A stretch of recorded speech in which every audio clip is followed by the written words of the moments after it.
Freedom. A two-syllable word with 1,000 meanings. Which matters more, my freedom to swing my fist, or my freedom to punch you in the face? Scholars remain divided. But there's one type of freedom that's the queen of freedom, yea, the robust trunk and turgid root of the great tree of liberty itself, and that is our most fundamental freedom, the freedom of speech. Unfortunately, that freedom is now under attack by leftists. I mean, just look at all these hot takes. The left is killing free speech. The left is silencing free speech. The left turned against free speech. The left wants to suppress free speech. The left is assaulting free speech. The left is stifling free speech. The left is silencing free speech. Leftist terrorists are at war with free speech Gooby. Fuck! This sounds pretty bad. Luckily, one hero has emerged to champion freedom once again, and that man is no less than YouTube's own Dave Rubin, a man who loves freedom more than life itself, a man who may disapprove of what you say, but will defend to the death your right to appear on his program and spout racist bullshit without interruption or objection, a man who's prepared to water the tree of liberty with his own tears. Are you tearing up?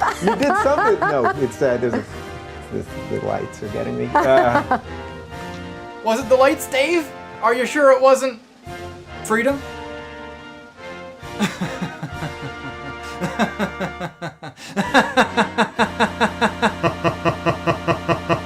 So here's the thing. I know and have known a lot of people who are educated, sincere, and sympathetic to Rubin's point of view, so I think it's worth engaging. And Dave, he's not a Nazi, so you know what, Dave? Pull up a seat. Let's talk. Oh, hold on. I'll make you a drink.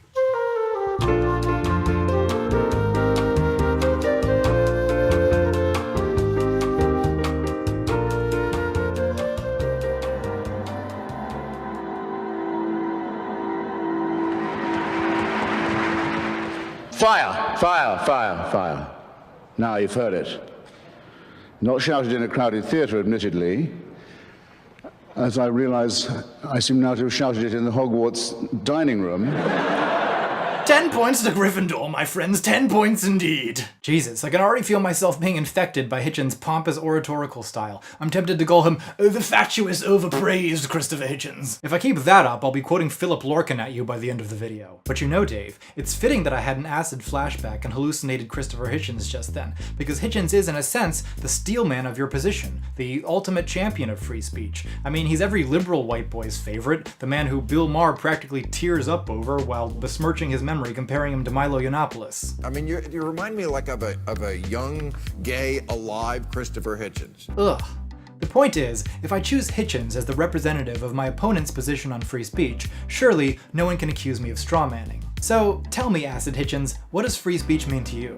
So I'll be very daring and summarize all three of these great gentlemen of the great tradition of especially English liberty in one go. What they say is, it's not just the right of the person who speaks to be heard.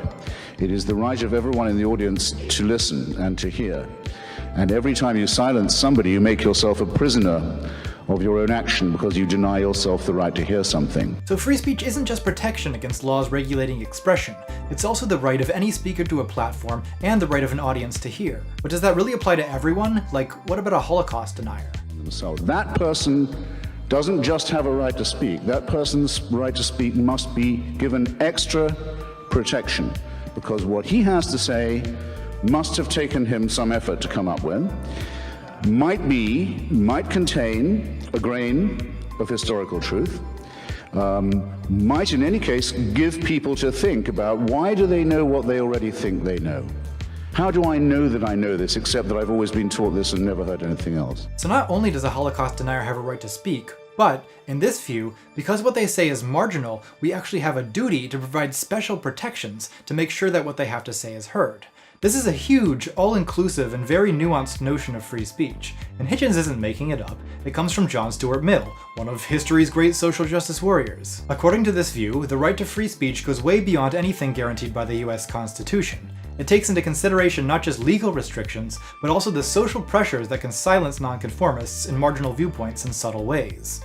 And you know, Dave, I like that you and Hitchens have this very advanced conception of free speech. The idea that we should protect and perhaps even amplify minority viewpoints is one that I share. So great, we actually start from a point of philosophical agreement. Where we disagree is in the application, the main point of contention being which speakers are truly marginalized and in need of special protection. And I think the best way to flesh out that disagreement is to consider the accusations that the left has it out for free speech. In my experience, the big pieces of evidence usually brought out against the social justice warrior left are prohibitions against hate speech, trigger warnings, safe spaces, and deplatforming. In this video, I'll cover hate speech, and the rest of it, well, we'll get to that soon, Dave. We'll get to that real soon.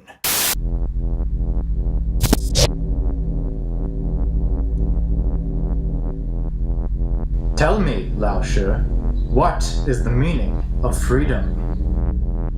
香港子里面出政权。 Objection 1. Hate speech prohibitions.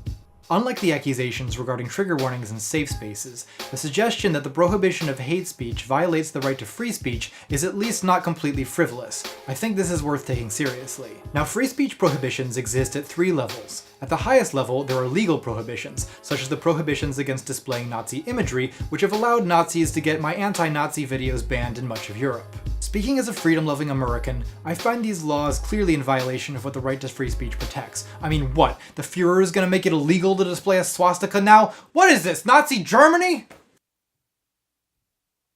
At the middle level, there's institutional prohibitions, such as those that prohibit hate speech in particular settings, such as universities or the workplace. These, I think, are quite a good idea, and I'll explain why in a moment. At the bottom level, there are social restrictions. For instance, there's a lot of social pressure in certain communities not to be racist, sexist, homophobic, and so on. And although not formal rules, these norms can have a silencing effect and place a de facto limitation on the things people are willing to say. For instance, conservatives and classical liberals are constantly complaining to me about how the words transphobe, racist, Islamophobe, and so on are being used to silence them. And in a sense, they're kind of right. I mean, people are saying those things to you because they want you to stop saying what you're saying. But of course, this is pretty microscopic as far as restrictions on free speech go. So I guess you might say it's a sort of free speech microaggression, right? And that is what it is. It's a subtle, indirect way of trying to get you not to say a certain thing. So great, I want to congratulate conservatives on independently discovering the idea of microaggressions. But if you're willing to grant that words like Islamophobia can have a silencing effect, you should also be willing to grant that small acts of racism, sexism, homophobia, and so on can likewise suppress the speech of marginalized people. For instance, I constantly hear from women, trans, and gender non-conforming people that they've thought of making YouTube videos, but they just don't want to deal with the hate, the trolls, the constant misogyny and attacks on gender identity, the public shaming, and genderqueer and feminist cringe compilations, and so they just avoid speaking up on YouTube altogether. So in a sense, these people are being silenced by the misogynistic and transphobic atmosphere, in the same way that your average YouTube shitlord would probably feel pretty alone and silenced in a gender studies class with 19 women complaining about sexist men. Now, when I bring this up with classical liberals, they uniformly respond, if you can't take the heat, get out of the kitchen. The internet's just like that. Why can't you just deal with it? To which I respond, why can't you just deal with being called a racist on college campuses? Academia's just like that. And whatever you say to that, there's the answer to your question. So if you adopt a sophisticated view of free speech, you have to contend with the following contradictory situation. There are many instances where you have to choose between suppressing one person's speech or another's. The fact is, there is no true neutral when it comes to free speech. It's literally impossible to protect everyone's speech equally because some forms of speech tend to dampen other forms of speech. So there comes a point where you have to choose whose side you're on. In this case, do you want to defend the speech of misogynists or the speech of women? Racists or people of color?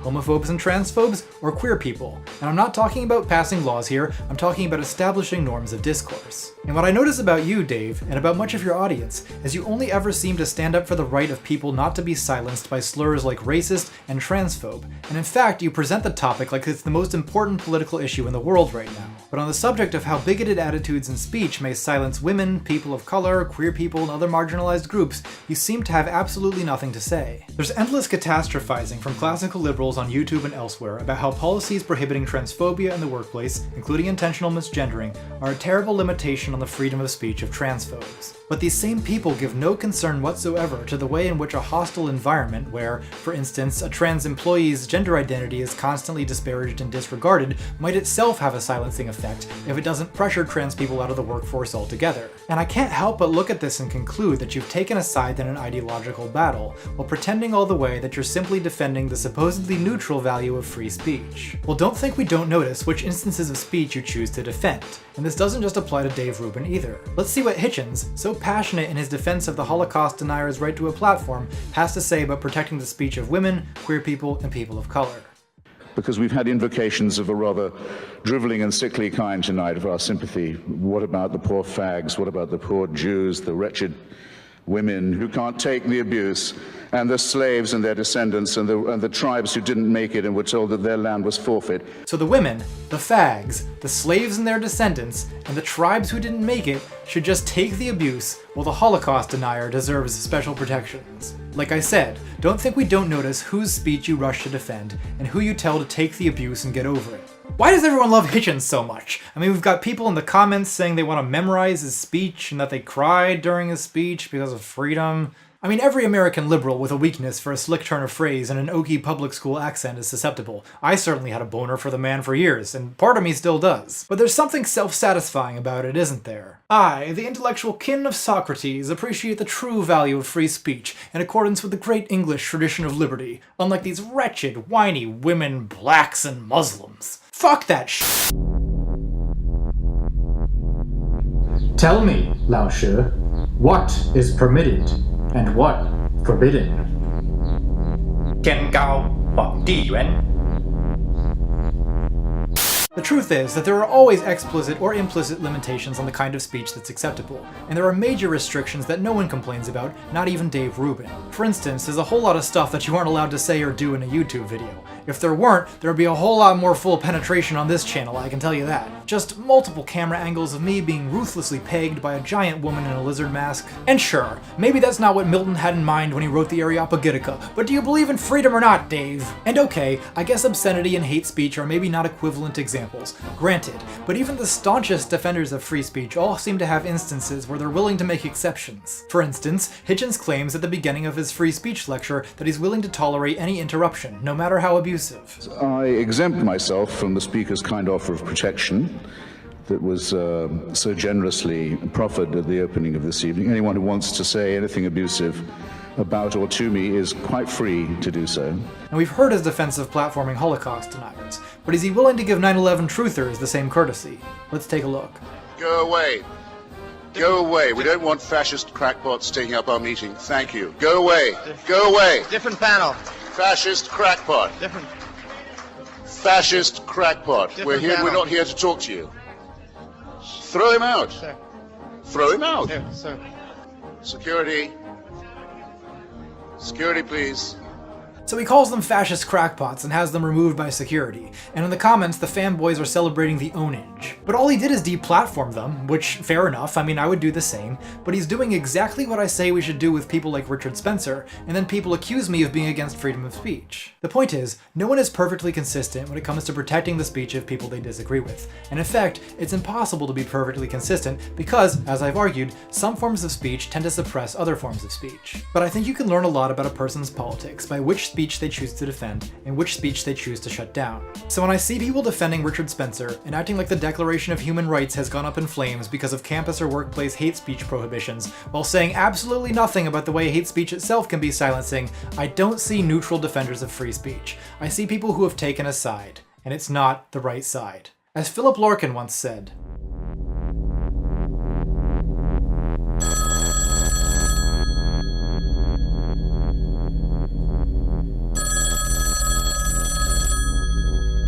Well, are you going to answer the phone? 没有电话，只有命运。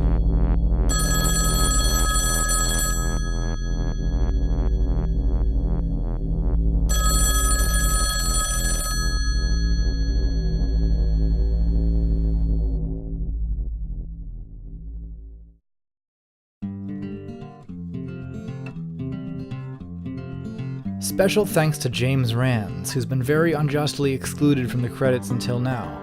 And, for the last time reading the entire roster aloud, at least until the failure sets in and I have fewer patrons again, a very special thanks indeed to Aaron Ho, Aislinn, Amy August, Alejandro Herrera, Alexis Goldusky, and huge pair of goggly eyes and a flaccid penis, 2006 video game, Angelina Beast Mode, Annoyance, Ariel Elliott, Arvid Horned, Art Souls, Botseps, Brainflower, Carter Kalchik, Cap and Bubs, Chanticleer, Chris Trastero, Computer Pupper, Connor Morris, Crispin Alexander Steichert, Daniel Stewart, David Adrian Matadel, David the Benevolent Malevolence, you bastard with your hard to pronounce name, Elias Jackson, Elton, Eris, Ewan, Felipe Villasenor, Feral Kimchi, Vernacular, Flicky, Forer, Garrett Lassie, Get Dunked On, Heronine Addict, Heterodox, J. Michael Comfort, Jason Walter, Jennifer German, Jessica Hazard White, Joel Casas, Jonas Arentorp, Jonathan Messino, Kat Stass, Krister Svanland, Mallory Ellen, Margaret Pless, Manfred Ghost Puncher, Max, Michael C. Johnson, Mickey Rao, Mitchell Reedman, Nick Wolf, Neil Tack, Stealer of Souls, No, Olivia Mello, Percy Steamboat, Philo, Pofo, Problematic White Bitch, Rational Disconnect, Raymond Heinrich, Bree Mansell, Rob Holtz, Robert Phillips, Roman Olyashev, Romy Koya, Sarek Vulcan, Sean Wallace, Space Kitty, Step Back, Sophie C., Thea Williams, Theodore Warner, The Coffee Cup, Tom Martell, Top Pupperanian, Unknown Email, Vera, Vladlina Kostasku, Voron, Wesley Loving, your friendly neighborhood anarchist, and the rest of you glorious contrarians. God bless you all. God bless America. If you want to join this weird cult, then link to my Patreon's in the description.